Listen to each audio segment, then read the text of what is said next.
Is your back pain not getting better? Well, there could be some things that are contributing to you not improving. And one of those is a limiting belief around you getting better. And what I mean by that is that sometimes people believe that, this back pain is going to take years and years and years to get better. Other people think that, I've got a disc bulge for life now. Other people think, look, the doctor or the chiro said that, my scan shows degeneration in the joints. And so that just means I'm going to always have pain. And to that, all of those, I say, F that noise. So what I'm here to do is to try and expand people's minds and really break down the limiting beliefs that are affecting your healing and your rehab. Because I want everyone to get better and move and enjoy moving again. So I want to go over some limiting beliefs that a few of my clients, actually a lot of my clients, have come to me after they've seen, multiple physios, chiros, doctors, acupuncturists, all of that. And they just, haven't gotten better. So first of all, I listen to their story, and their story can actually have some limiting beliefs in there that I pick up on. And I'm going to go through them today because these limiting beliefs, I think, are big contributing factors as to why someone's not getting better. So the number one limiting belief that I hear a lot is that I've got a disc bulge and I'm going to have it forever, kind of thing. So someone comes in, they have back pain, even for like a couple years on and off, it's just like my L5 disc bulge playing up again. Well, number one, discs actually heal. Like disc bulges, they actually like reabsorb themselves, which is really cool. A lot of people don't know that. So that back pain that you're feeling might not necessarily be a disc bulge that you saw on a scan, 5 years ago.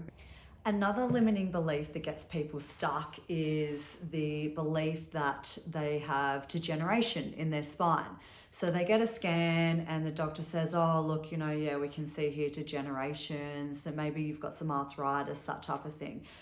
It's so frustrating because really these are just normal age-related changes within the disc, okay? So they did a study ages ago and they found basically that 20% of 20-year-olds have disc bulges, 30% of 30-year-olds have disc bulges, 40% of 40-year-olds have and so it goes on. Same goes with degeneration, which I hate that word so much. It's age-related changes and it can be normal.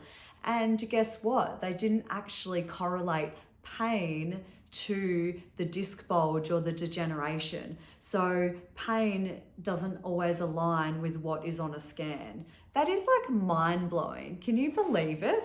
So when you get a scan, you've really got to read between the lines, because at the end of the day, you don't necessarily have to believe that you're going to have this, disc bulge or the degeneration for a long time. Like the body does actually heal. And that is what I'm here to try and kind of convey to everyone. And my clients get better so much quickly when they have this really important information.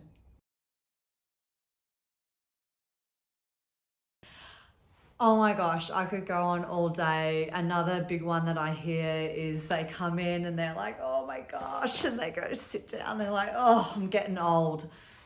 So, I'm getting old. You know what? Aging and pain don't correlate, okay? So it can be quite common that people that age do get more pain. However, it's not normal and we've got to stop normalizing it, okay?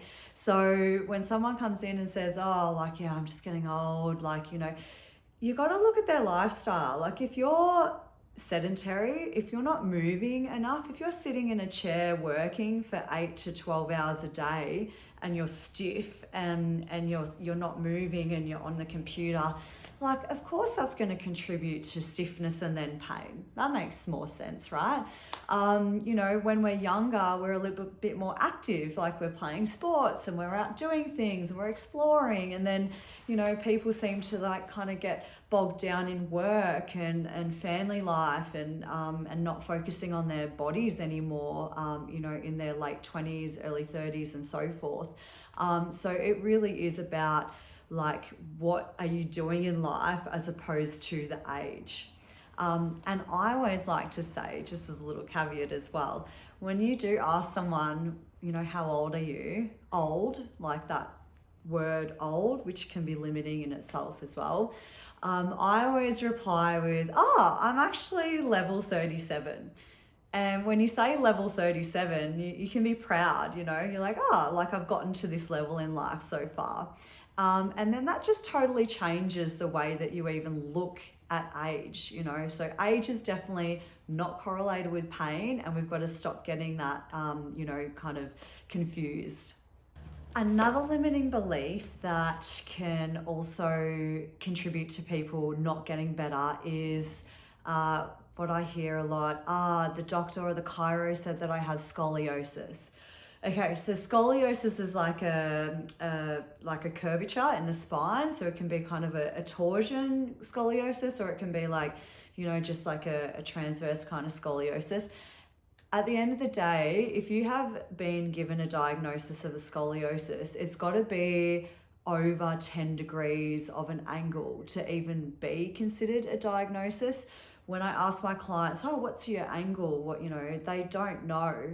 And so at the end of the day, like if you've had scoliosis for all of your life, but you've only just come in with back pain because you've had back pain for the last year, how does that make sense? So the scoliosis would have been giving you back pain from birth if you had scoliosis for that long.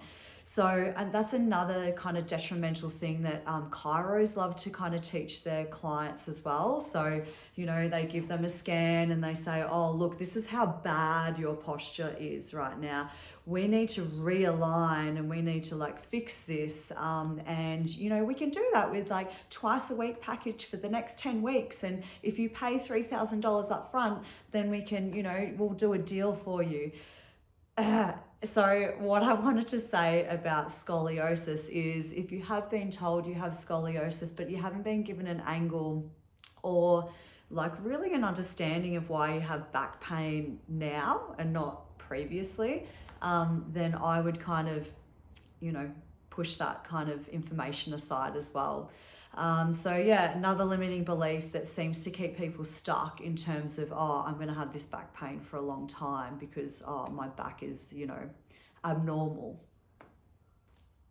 And then think about it this way. If you're told like your spine is abnormal, it's crooked, you've got these disc bulges, degeneration, anything that, you know, is abnormal, how do you think that's gonna like mess with your mind? So these beliefs, if you carry on with thinking, oh, like my back structurally is not sound, it's unstable. That's another one that doctors, you know, love to say to patients.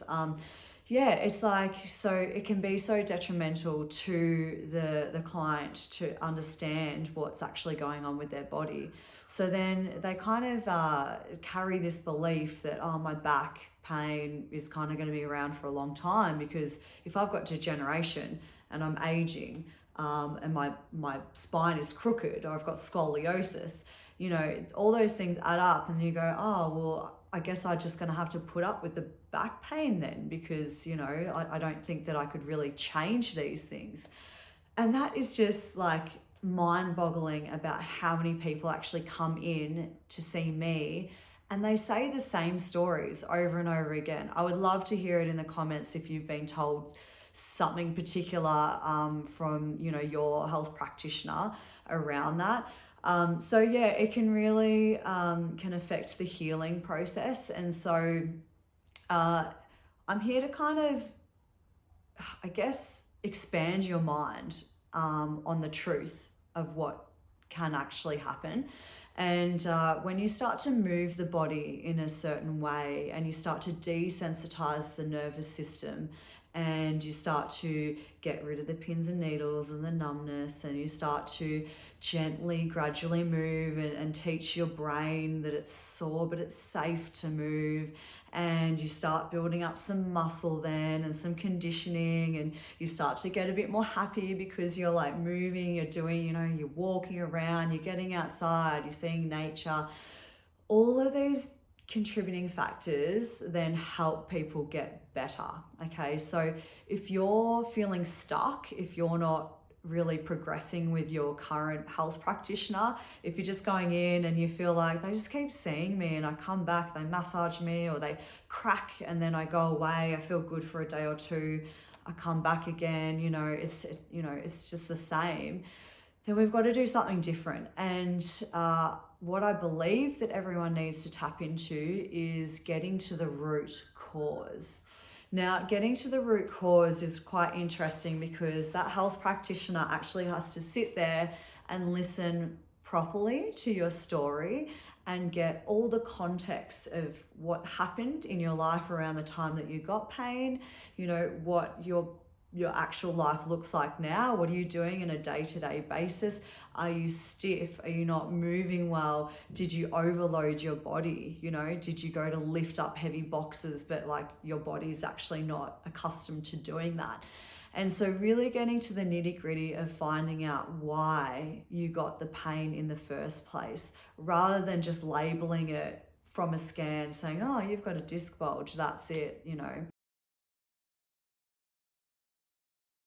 I'd really like to challenge everyone's beliefs around their healing and their capability of healing, and also to take a grain of salt with those comments around, like how bad your back is and what it looks like on a scan and things like that. If this has helped, then I would love for you to leave a comment below, like it, obviously subscribe. My goal is to serve 11 million people, positively impact them, hopefully. And so if you can share this or comment or like, that kind of, says to me that this is meaningful and that it's helped. And hopefully we can get the word out there more. All right, peace and love.